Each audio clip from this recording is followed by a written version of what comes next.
Good afternoon, everyone, and welcome to our kitchen table. As you can see, it's not just me, Rachel Dietz. I have a special guest today, and I thought we'd have a conversation. For those of you who don't recognize who this guy is, would you like to introduce yourself? Hello, I'm Travis Woodfield, and I am married to this lovely lady. Yeah. For how long? 7 years as of a couple of days ago now. Yeah. It's crazy. 28. Yeah. You stopped counting, what, yesterday? Yeah. Yeah, we'll go with that. Uh-huh. So, Travis is also an ELCA deacon. So, in our Lutheran church, we have pastors who are ministers of word and sacrament, and we have deacons who are ministers of word and service. And I wanted to start by asking, Travis, what are a couple of your favorite things about being a deacon?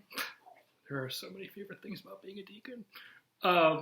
I think being part of a group of people that value service and value ministry in the name of service and the gospel is really one great thing.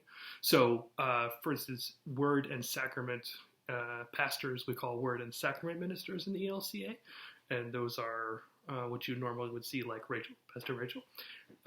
I am a deacon, and our official title is word and service minister. So the vocation of a word and service, or vocation of a deacon, is to do service in the world primarily.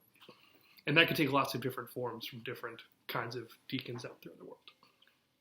And when you were growing up, you thought the only way that you could serve the church in a public way was to be a priest, right? Yeah, that's right. So I had thought, because we didn't have really any deacons, I grew up Roman Catholic, we didn't have many deacons around, or any that I really knew. I thought the only way that you could serve the church was by being a priest or pastor or word and sacrament minister. So when I found that you could do this in a different way, which feels closer to what my calling is, it was a real relief in some ways to be able to follow God's calling in the world and feel authentic. Cool. And so what are you doing now? You've done a variety of things. You've been a fishmonger. You have worked at a pizza shop. You have done admissions for a university. You have lots of schooling. You've been a hospice chaplain and a hospital chaplain. What are you doing now? Yeah, so after my ordination, I was lucky enough to get a job at a Roman Catholic university, and I am the chaplain and campus minister to their medical and nursing students primarily. So there are a couple of other things I do, but that's most where my job is at now, to a campus ministry with healthcare professionals at a Catholic university. That's really cool. And do you have a favorite portion of the Bible or passage lately that keeps running through your head? Yeah, the first 3 chapters of Luke are always a favorite of mine. I love the opening cycle of Luke and the Magnificat and the canticles that run throughout that. I've been thinking about Philippians lately. Mm-hmm. So Philippians has been a fun one for me recently as well. Cool. Well, we are going to read from Philippians on Sunday. That'll be our second lesson. Will it? What are the verses for those at home that might want to read ahead? Philippians chapter 3. Very good. Yeah. That's an extension. That's a continuation of last week, correct? Yeah. Yep.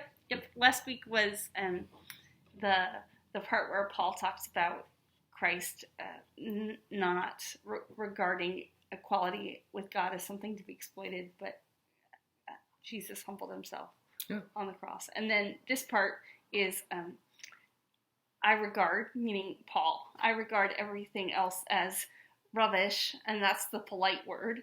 I regard everything else as rubbish for the surpassing value of knowing Christ my Lord. Very good.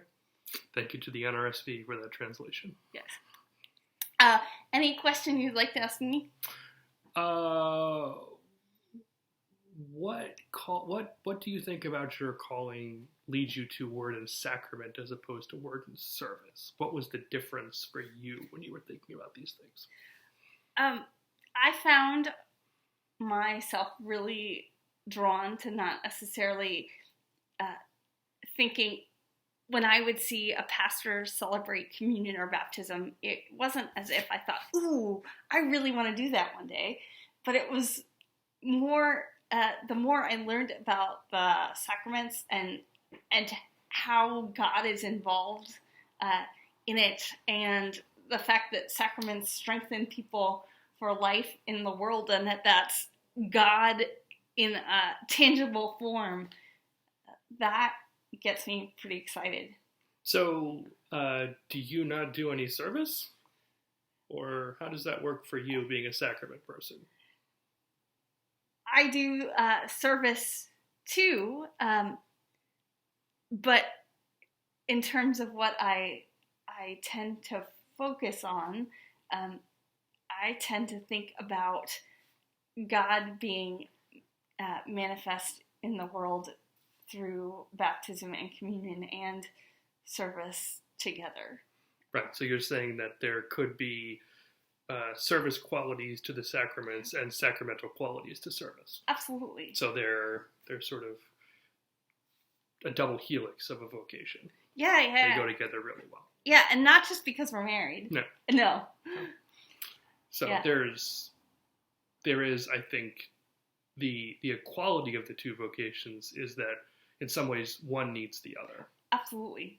So. Absolutely. Yeah. And besides, I wanted to be able to drink coffee every Sunday morning for the rest of my life. What better vocation than that? Absolutely. All right. Time for dinner? Time for dinner. All right. It's been fun. We'll see you later. Have a good day.